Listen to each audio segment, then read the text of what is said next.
You don't have to do anything. You just need to remove water molecule. You just need to add X and remove H. That's it.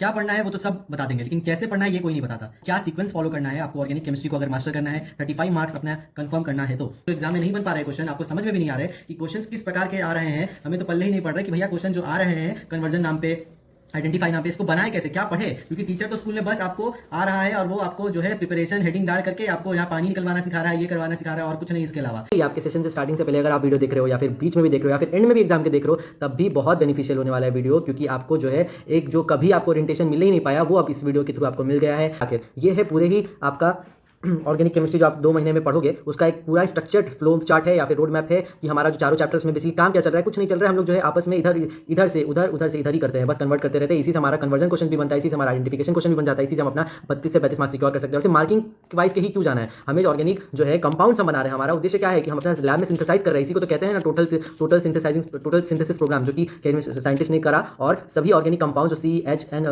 Carbon, hydrogen, nitrogen, oxygen containing compounds को laboratory में बनाकर दिखा दिया। 1850s में Paris में रहने वाले एक केमिस्ट मार्सेलिन बेर्थेलॉट ने इस पूरे कॉन्सेप्ट को खत्म करने के लिए अपना एक टोटल सिंथेसिस प्रोग्राम शुरू किया। उन्होंने कहा कि सिर्फ कार्बन, हाइड्रोजन, ऑक्सीजन और नाइट्रोजन की मदद से मैं सारे ऑर्गेनिक कंपाउंड्स बनाकर दिखा सकता हूं, और उन्होंने ये करके दिखा भी दिया। सबसे पहले उन्होंने हाइड्रोकार्बन्स बनाए, फिर हाइड्रोकार्बन्स को अल्कोहल में कन्वर्ट किया, फिर एस्टर्स बने और बाद में ऑर्गेनिक एसिड्स भी बनाकर दिखा दिए। यही सारी चीज 11th 12th क्लास में आज आप पढ़ते हो। चलो भाई देखो अब मैं क्या करता हूँ। आज हम बात करने वाले हैं क्लास 12 ISC केमिस्ट्री की सबसे महत्वपूर्ण, बहुत ज़्यादा वेटेज वाली पोर्शन, जो कि है ऑर्गेनिक, जिससे बहुत बच्चों को बहुत ज़्यादा डर लगता है। इसका वेटेज ऑलमोस्ट 32 to 35 मार्क्स हर साल जाता है। ये इसी के अराउंड 30 अबव 35 के बीच में ऑसिलेट करता है। इतने नंबर के क्वेश्चन हर साल आते हैं।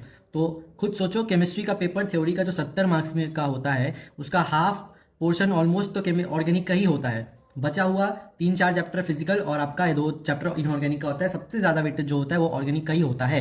ऑलमोस्ट ऑर्गेनिक के क्वेश्चन अगर एग्जाम में आएंगे तो कौन कौन से रूप में दिखेंगे आपको, तो पहला है नेम रिएक्शंस, हर साल आते हैं। ऑलमोस्ट 3-4 मार्क्स के तो नेम रिएक्शन होते हैं। नेम रिएक्शन क्या होता है, कुछ नहीं होता है, जो आप 4-5 ऑर्गेनिक के चैप्टर्स पढ़ोगे तो उसमें आपका जो इधर से उधर जो हमारा कन्वर्जन चलते रहता है, जो कंपाउंड बनाया जाता है, तो किसी साइंटिस्ट ने बनाया रहा होगा, उन्होंने लैबोरेटरी में कुछ सिंथेसाइज करके कुछ ना कुछ करके बनाया होगा, तो उनके नाम पर ही वो रिएक्शन, वो प्रोसेस रख दिया जाता है। फॉर एग्जाम्पल नेम रिएक्शन का सबसे कॉमन एग्जांपल जैसे वुड्स रिएक्शन, तो वुड्स भी एक साइंटिस्ट थे। उन्होंने क्या करा, उन्होंने एल्काइल हैलाइड यानी कि RX ग्रुप, जो कि मान लो आप CH3Cl, उन्होंने इसे सोडियम और ड्राई ईथर के साथ जब रिएक्ट कराया तो क्या हुआ, एक कार्बन का एल्काइल हैलाइड था CH3Cl, अब वो 2 कार्बन का मिथाइल से इथेन बन जाता है, मिथेन से इथाइल बन जाता है। तो हर साल ये नेमिंग रिएक्शन ऑलमोस्ट 3 से 4 मार्क्स की तो आती ही है। कन्वर्जन भी आपको 3 से लेकर 4 मार्क्स के आसपास देखने को मिल सकता है। थर्ड प्रकार का जो बहुत इंपॉर्टेंट क्वेश्चन होता है, आइडेंटिफाई करना, A compound, B compound, C compound, वैसा आपको क्वेश्चन हर पेपर में मिलेगा ही और इसका वेटेज भी बहुत ज़्यादा होता है। ये ऑलमोस्ट आपको 10 से लेकर 12 मार्क्स तक का दिख सकता है, और ये आप तभी कर पाओगे जब आपको पूरी चारों चैप्टर्स का जो ऑर्गेनिक में होता है, halo alkane, hello arene, alcohol, phenol, ether, aldehyde, carboxylic acid and amine. भैया बायोमोलिक्यूल क्यों नहीं, क्योंकि वो लास्ट का चैप्टर होता है और उसका इससे कुछ लेना देना ज़्यादा खास होता नहीं, वो 3-4 मार्क्स का ही आता है हर साल, और वो बहुत ही इंडिपेंडेंट चैप्टर है। तो 4 आपका चैप्टर जो मैंने बताया वही आपका ये conversion, identification and naming reaction और ये सब टाइप का क्वेश्चन आप उन्हीं 4 चैप्टर से कर ले जाओगे बड़ी आसानी से, अगर आप सीक्वेंस फॉलो करते हैं और जो मैं बताने जा रहा हूँ उसको आप बड़ी ईमानदारी से फॉलो करते हो। तो आइडेंटिफाई क्वेश्चन वाले का एग्जांपल ये रहा, आप देख पा रहे होगे यहाँ पर रिएक्शन दे रखा है और उसमें आपको बताना है कि कंपाउंड A, B, C क्या हो सकता है। जैसे ये कंपाउंड यहाँ पर है हमारे पास ब्रोमोबेंजीन, तो इसमें हम लोगों ने ड्राई ईथर और मैग्नीशियम डाला। मैंने जैसे अभी जस्ट सबसे पहला नेमिंग रिएक्शन का एग्जांपल दिया था वुड्स रिएक्शन, उसमें भी यही हो रहा था कि हमने ड्राई ईथर लिया था और हमने क्या लिया था, सोडियम लिया था, और मैं सोडियम लिया था जो कि मेटल होता है। तो सोडियम, मैग्नीशियम जो भी आप ले लो, मेटल और ड्राई ईथर, तो हमें पता चल गया कि ये क्या है, वुड्स रिएक्शन है। तो एक साइंटिस्ट जो थे वुड, उन्होंने सिंथेसाइज किया था, तो उन्होंने जब ऐसा किया तो क्या नाम है आपका RX है, वो अब क्या हो जाएगा, ये X हट जाएगा, यहाँ पे एक डॉट आ जाता है। अगर मैं और ज़्यादा डीप में बताऊँ तो ये फ्री रेडिकल हो जाता है और फिर एक और जुड़ जाता है, यहाँ पे R बन जाता है। यानी कि जो पहले ब्रोमोबेंजीन था आपके पास यहाँ पर ऐसे करके, तो अब ये वाला रिएजेंट के डालने के बाद क्या बन जाएगा, ब्रोमीन हट जाएगा और यहाँ पे बाइफिनाइल बन जाएगा। तो ऐसा, तो मैंने यहाँ लिस्ट बनाया है कन्वर्जन रिएक्शंस का, जैसे कि आप देख पा रहे होगे, bromine to propene to propane 1 ol, phenol to anisole, methanol to ethanol. तो ये सब रिएक्शन स्ट्रेट फॉरवर्ड क्वेश्चंस आपके कन्वर्जन कैटेगरी के होते हैं। तो ये जो सबसे पहला A कंपाउंड था वो क्या है, बाइफिनाइल। यहाँ पे 1 फिनाइल 2 फिनाइल, तो इसको बाइफिनाइल इस कंपाउंड को कहते हैं। तो आपने एक को पहचान लिया। वैसे ही फिर कार्बन डाइऑक्साइड को रिएक्ट कराया जाएगा, फिर हाइड्रोनियम आयन को रिएक्ट कराया जाएगा तो B कुछ फॉर्मेशन होगा, फिर उस जो भी चीज़ फॉर्म होगा हम लोग PCl5 डालेंगे तो C फॉर्म होगा। तो ये सब आप तभी कर सकते हो जब आपको चारों चैप्टर में धीरे धीरे आप जब पढ़ोगे तो उसमें आपको जो है प्रिपेयर करना बताया जाएगा और दूसरा जो है उनका केमिकल रिएक्शंस बताया जाएगा। तो वो प्रोसेस के थ्रू जब आप वो समझ लोगे और वो कैसे करना है उसका बिल्कुल टेंशन नहीं लेना है, क्योंकि उसी में दिक्कत होता है कि आखिर ये करना कैसे है। तो इसीलिए मैं वीडियो बना रहा हूँ, फ्लो चार्ट दिखाऊंगा आपको, बड़ी आसानी से आप समझ पाओगे। धीरे धीरे एक प्रोसेस है, आप तभी ये सब क्वेश्चन आराम से बना ले जाओगे। अभी आपको ये बहुत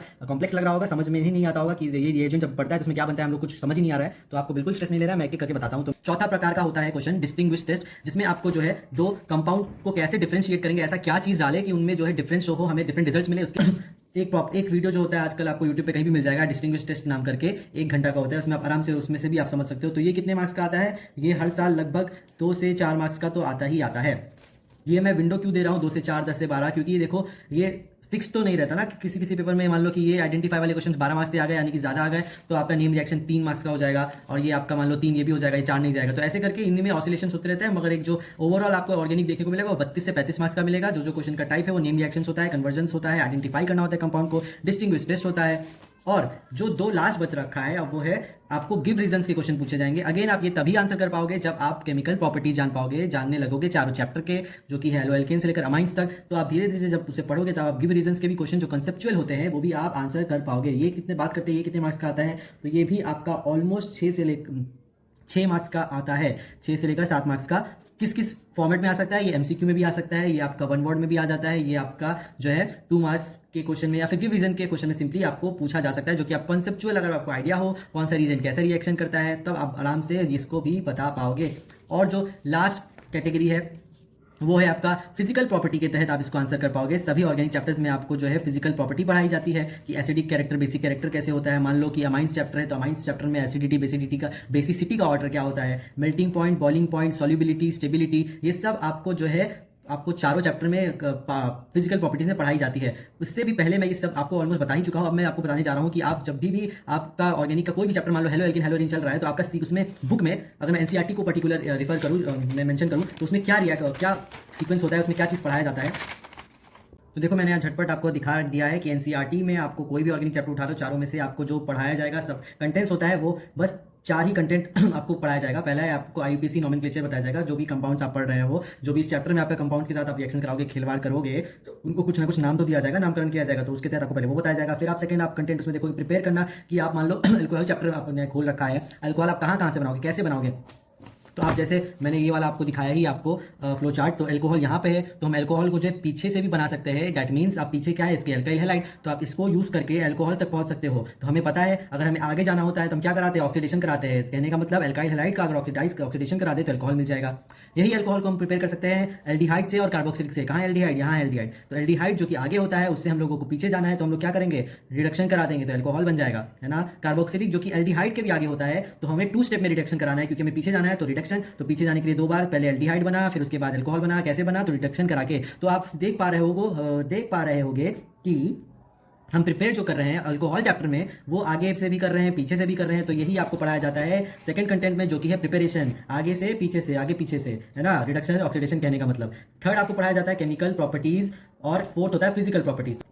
तो अगर आप चाहते हो कि आपसे आइडेंटिफाई वाले क्वेश्चन बन जाए 10 से 12 मार्क्स सिक्योर हो तो आप हर चारों ही चैप्टर के केमिकल प्रॉपर्टीज पे ध्यान देना। ध्यान तो इसे सभी में देना है, मगर मैं बता रहा हूँ कि आपको कौन सा कैटेगरी वाला क्वेश्चन बनाने के लिए क्या पढ़ना पड़ता है। तो इसमें आपको बताया जाएगा कि वो पर्टिकुलर कंपाउंड न्यूक्लियोफिलिक रिएक्शन अगर दिखा रहा है तो कौन कौन सा रीजन के साथ किस प्रकार से होता है, इलेक्ट्रोफिलिक रिएक्शन या रिडक्शन ऑक्सीडेशन रिएक्शन, जो कि यहाँ पे मैंने आपको दिखाया ही प्रिपेयर करते वक्त जो है हम लोग उसको कैसे बनाते हैं आगे से पीछे से। तो आपको यहाँ पे देखने को मिलेगा एलिमिनेशन विथ मेटल्स यानी कि ग्रिग्नाट तो मैंने दिखाया यहाँ पर, वो तो राजा है भाई, वो आप किसी भी चीज़ को बनाने के लिए यूज़ कर सकते हो। और जो फिर इसके बाद एल्काइलेशन, एसाइलेशन, नाइट्रेशन, सल्फोनेशन, तो ये जो है ये आपका प्रॉपर्टीज होता है केमिकल वाला। कोई कंपाउंड आप पर्टिकुलर चैप्टर में पढ़ रहे हो, मान लो कि एल्डिहाइड, तो एल्डिहाइड में भी वो कौन कौन सा जो है टाइप्स ऑफ रिएक्शन दिखाता है, वो क्या बनाता है। तो बेसिकली सब इंटरलिंक्ड है आपस में, एक साथ आप इसे बिल्कुल भी जोड़कर पढ़ोगे तभी आपको समझ में भी आएगा और आपको और ज्यादा मजा भी आएगा। जैसे कि कन्वर्जन वाले क्वेश्चन को बनाने के लिए आपको क्या पढ़ना पड़ेगा, कौन सा कंटेंट, तो आपको उसके लिए जो है प्रिपरेशन कि आप कैसे आगे वाली चीज से आप उसको कन्वर्ट करके पीछे ला रहे हो, या फिर आप पीछे वाली चीज को कैसे कन्वर्ट करके आगे ला रहे हो। इन दिस केस मैंने आपको अल्कोहल का जो एग्जांपल दिया कि आप पीछे से अगर आगे जाओगे तो ऑक्सीडाइज कराना होगा, आगे से अगर आप पीछे आना चाह रहे हो तो रिडक्शन कराना होगा। तो ये सब जो है कन्वर्जन का ही कैटेगरी होता है। आपको एक बहुत अच्छा मुझे एक वीडियो मिला जिसमें सर ने जो है पूरी ऑर्गेनिक केमिस्ट्री को सार जो समरी है यहाँ पे दिखा दिया कि कैसे हम लोग यहाँ पे देखो ये पार्ट जो है क्या है, ये हाइड्रो का ये एल्केन एल्काइन है, ये हाइड्रोकार्बन सिंपली हम लोग इससे क्या बनाते हैं, हेलो एल्केन चैप्टर बनाते हैं। इसमें कुछ जोड़ते हैं घटाते हैं, आरएक्स बन जाता है जो कि हेलो एल्केन सबसे पहले चैप्टर बन जाता है। कुछ उसमें जोड़ते घटाते हैं तो अल्कोहल बन जाता है, फिनॉल इधर, है ना, जैसे यहाँ पे इधर हुआ। और फिर उसके बाद और कुछ काम करते तो एल्डिहाइड बन जाता है। फिर यहाँ पर देखो कि कार्बोक्सिलिक एसिड बन जाता है, या अमाइन लास्ट जो चैप्टर है फिर वो बन जाता है। तो एक जो है ना